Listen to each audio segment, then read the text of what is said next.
Warahmatullahi wabarakatuh. Ketemu lagi dengan Bagus Johan Maulana SKM dalam video tutorial program Kusta. Teman-teman, hari ini saya akan share materi tentang tips bagaimana mendapatkan sampel serum untuk pemeriksaan BTA Skin Smear dalam jumlah yang mencukupi. Materi ini sangat berguna untuk teman-teman perawat, teman-teman programmer Kusta, atau analis kesehatan peranata laboratorium yang sering melakukan pemeriksaan BTA Skin Smear. Bagi teman-teman OYPMK, pemeriksaan BTA Skin Smear adalah prosedur diagnostik ya untuk mendiagnosa penyakit kusta. Nah, tapi tidak semua pasien kusta diwajibkan untuk melakukan pemeriksaan BTA Skin Smear. Anda bisa simak deh video Bagus Johan Maulana indikasi BTA Skin Smear seperti itu, atau secara umum Anda bisa ketik Bagus Johan Maulana BTA Skin Smear seperti itu. Itu di situ saya menjelaskan sih pasien-pasien seperti apa saja yang bisa atau yang memenuhi indikasi dilakukan pemeriksaan BTA Skin Smear. Lalu di situ untuk mengukur apa saja sih, ada indeks bakteriologi, indeks morfologi, BTA itu ada positifnya 1, 2, 3 sampai 6, itu indeks bakteriologi seperti itu ya. Jadi Anda simak dulu deh kalau misalkan belum tahu pemeriksaan BTA Skin Smear itu apa. Nah, pengambilan sampel itu bisa dilakukan oleh perawat atau tenaga laboratorium seperti itu di puskesmas, tapi tidak semua puskesmas di Indonesia itu sudah siap kondisinya untuk melakukan pemeriksaan BTA Skin Smear ya. Nah, kalaupun dilakukan di situ, di lapangan seringkali menghadapi beberapa kendala. Kendala yang paling sering dijumpai adalah si petugas ini sulit untuk mendapatkan sampel. Sampel pemeriksaan BTA Skin Smear itu ada dua. Yang pertama adalah bubur jaringan, yang kedua adalah serum cairan plasma ya. Bubur jaringan itu apa? Bubur jaringan adalah ya jaringannya, yaitu benda padatnya ya, materinya, benda padatnya diambil. Ya, ini saya bahas khusus pada cuping telinga ya. Saya tidak membahas cuping hidung, tidak membahas lesi. Ya, saya hanya membahas bagaimana pengambian sampel di telinga dulu. Bubur jaringan itu ya berarti zat padatnya setelah kita membuat sayatan sepanjang 5 mm atau 0,5 cm, paling tidak segitu ya standarnya, sedalam 0,2 cm atau 2 mm, kita bisa mengambil bubur jaringannya. Bubur jaringan benda padatnya bisa jadi di sini berarti kan lapisan adiposa atau lapisan lemaknya di situ, karena rapuh bisa diambil. Ini jika rapuh itu pada kondisi-kondisi tertentu seperti telinga yang menebal yang telah terjadi infiltrat ya, seperti itu. Menebal itu biasanya kan jaringannya sudah rusak di situ. Karena sudah rusak, sudah rapuh, kita mudah untuk mendapatkan bubur jaringan, istilahnya seperti itu. Setelah kita ambil bubur jaringannya, zat padatnya berwarna putih seperti itu ya, karena itu lemak, kita bisa oleskan di objek gelas. Nah, secukup apa sih atau yang dianggap cukup itu seberapa jumlahnya? Yaitu saat kita bisa mengoleskannya membentuk lingkaran diameternya 0,8 cm atau 8 mm, itu disebut cukup. Nah, itu untuk bubur jaringan ya. Kalau tidak bubur jaringan, kita bisa mengambil serumnya. Serum berarti cairan plasmanya.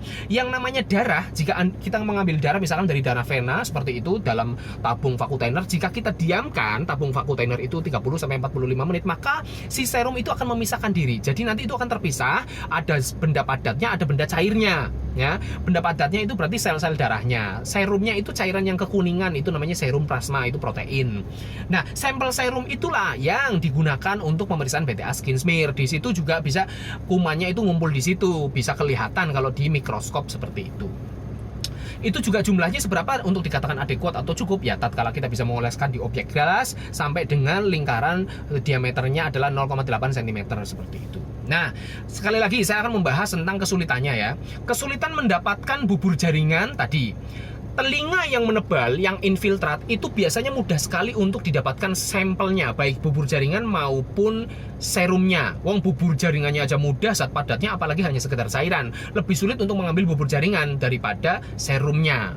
Nah, kalau telinga yang tebal itu biasanya mudah sekali untuk mendapatkan bubur jaringan maupun serumnya ya. Bahkan kebanyakan itu yang setelah saya pengalaman di lapangan, kalau telinganya yang menebal seperti itu, kemungkinan besar itu mudah sekali untuk mendapatkan kumannya. Tidak hanya mendapatkan sampelnya, tapi sampelnya setelah diperiksa, dilihat di mikroskop, itu kumannya kelihatan juga seperti itu ya. Karena telinga yang menebal itu kan mengindikasikan bahwa kumannya di situ juga banyak, seperti itu. Logikanya seperti itu. Nah, yang sering kita jumpai permasalahan di lapangan adalah tatkala pasien itu telinganya tidak menebal, telinganya seperti orang normal. Kan banyak pasien-pasien yang tidak sampai seperti itu ya. Seperti orang normal seperti saya seperti ini, kelihatannya jaringannya juga masih bagus, tidak ada penebalan, lentur juga seperti ini. Nah, yang seperti ini yang kelihatan kayak orang normal ini kadang sulit untuk mendapatkan serumnya sulit, apalagi mau mendapatkan bubur jaringan lebih sulit lagi ya. Nah, biasanya teman-teman di lapangan itu sulit untuk mendapatkan sampel seperti ini. Nah, akhirnya teman-teman harus menyayat lebih panjang dan sebagainya untuk mendapatkan bubur jaringan atau serum. Sebenarnya tidak perlu panjang ya.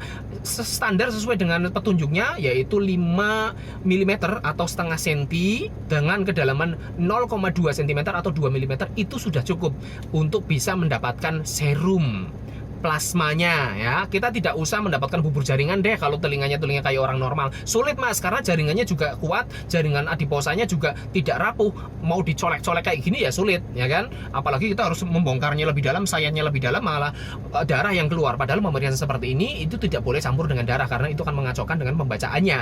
Nah, seperti itu. Makanya kalau begitu keluar darah langsung didep pakai tisu atau pakai kasa atau pakai kapas. Jangan ada darah. Darahnya itu tidak boleh terbawa dalam sampelnya seperti itu. Oke, kalau kita mau mendapatkan serum dari telinga yang kelihatannya kayak orang normal seperti ini, ya, caranya adalah setelah kita sayat dengan lebar tadi, dengan panjangnya 5 mm, kedalaman 0,2 cm, kita dari awal kita sudah menggunakan ini Mas. Saran saya bukan menggunakan tangan biasa untuk menjepitnya, ya. Memang boleh saja, tapi jujur saja pengalaman di lapangan, saya mengambil sampel menggunakan tangan kiri ini menjepit cuping telinga pasien, ini jepitannya tidak kuat. Ya, apalagi kita membutuhkan waktu untuk mengeluarkan serum. Jepitannya tidak stabil. Ya, seberapa kuat sih jari ini untuk menjepit cuping telinga seperti ini sampai dengan 1 menit misalkan. Nah, ini kan lemes, lama-lama lemes. Ya, capek, apalagi kita melakukan itu ke beberapa pasien. Capek Mas. Jadi saran saya menggunakan pinset anatomis. Nah, pinset anatomis berarti yang ujungnya lurus ya, bukan chirurgis yang ada giginya. Pinset anatomis. Anda kasih pinset anatomis di sini. Nah, jadi cukup ngeblok ya. Jadi karena luas penampangnya juga agak besar, lebih besar dari jari kita. Terus enak ngedepnya itu bisa ngeblok seperti itu. Jadi tidak ada yang lolos nanti. Kalau kayak seperti ini kan luas penampang dari tekanan kita bisa berubah-ubah. Kadang terpusat di tengah, kadang geser ke kanan dikit, geser ke kiri dikit. Nggak stabil, akhirnya perdarahan terus-menerus terjadi. Kan harapannya ini bisa ngeblok, benar-benar ngeblok sehingga darah tidak keluar seperti itu ya. Jadi begitu di dep, lalu kita bikin sayatan. Kalau keluar darah di awal, nggak apa-apa Mas. Itu bukti bahwa sayatan kita itu sudah mengenai pembuluh darah. Lah serum itu kan keluarnya dari pembuluh darah juga. Serum itu kan darah terus memisah dari komponen darahnya. Jadi nggak apa-apa kalau keluar darah di awal-awal. Itu artinya kedalaman kita sudah cukup untuk mendapatkan darah atau serum, ya kan?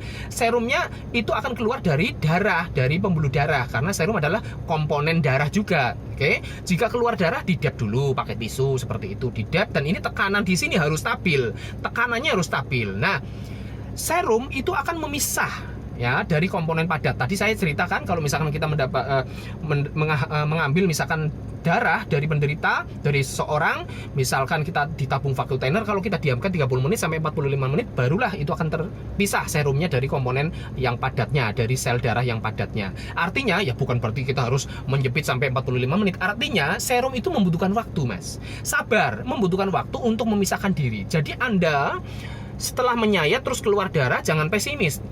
Ditunggu Mas, ditunggu sampai 1 menit seperti itu, nanti akan keluar sendiri serumnya ya. Jadi sabar, disabari sampai ditunggu sampai 1 menit atau 1 menit lebih, nanti serum akan keluar. Nah, sedikit-sedikit seperti itu nanti diserok menggunakan bisuri serok, kita bikin apusan ya di objek gelas seperti itu, serok lagi, bikin apusan lagi ya. Kalau misalkan keluar darah didep lagi, didep, ditekan lagi sampai darahnya nggak ada, ditunggu lagi. Jadi harus bersabar. Jadi meskipun sayatannya kecil, hanya 5 mm, kedalamannya juga tidak begitu dalam, itu sebenarnya sudah cukup untuk bisa mendapatkan sampel yang jumlahnya adekuat. Demikian, terima kasih, semoga bisa menjadi tips yang menarik bagi teman-teman yang sering melakukan pemeriksaan BTA Skin Smear. Assalamualaikum warahmatullahi wabarakatuh.